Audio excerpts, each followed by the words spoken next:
Dynamics of fluid flow talks about the kind of forces that are acting on a fluid element.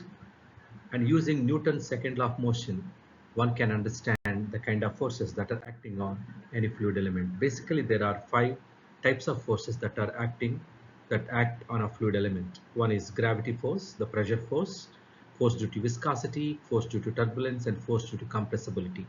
So the net force is equal to gravity force plus pressure force plus force due to viscosity, force due to turbulence, and force due to compressibility. If force due to compressibility is neglected, the force resultant of the four other forces is Reynolds equation of motion.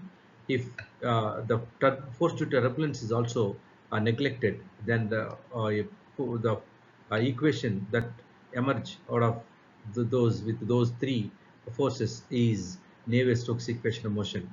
Even if the force due to viscosity is neglected, so then it would become an inviscid flow, non-viscous flow.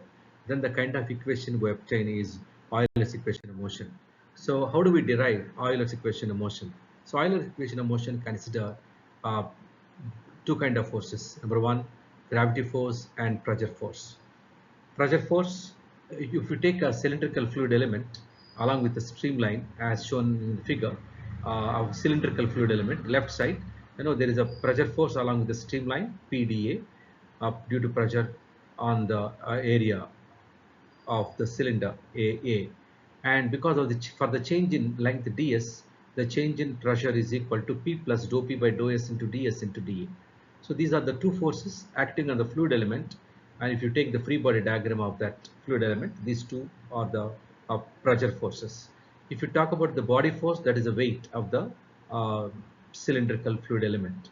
And if you take the we have to take the component of this um, uh, body force or force due to gravity, then you will write the equation PdA minus P plus dou P by dou S into ds dA minus rho g dA ds cos theta. This is the component of the gravity force, which is equal to, as per Newton's second law, F is equal to ma. M is rho dA ds into acceleration in the direction s. Since acceleration is equal to dv by dt, and acceleration and v is a function of s and t, and dv by dt can be written in this fashion: v dv by dou s plus dv by dt.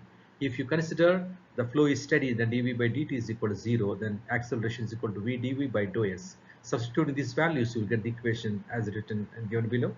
And by dividing the entire equation by rho ds dA and simplifying it, you will get the equation as shown: dou P by rho dou s plus g cos theta plus v dou v by dou s is equal to 0.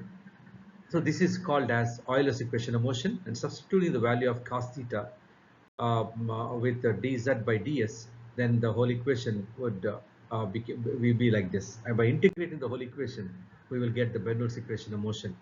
And you can see that P by rho g plus z plus v square by 2g is equal to constant.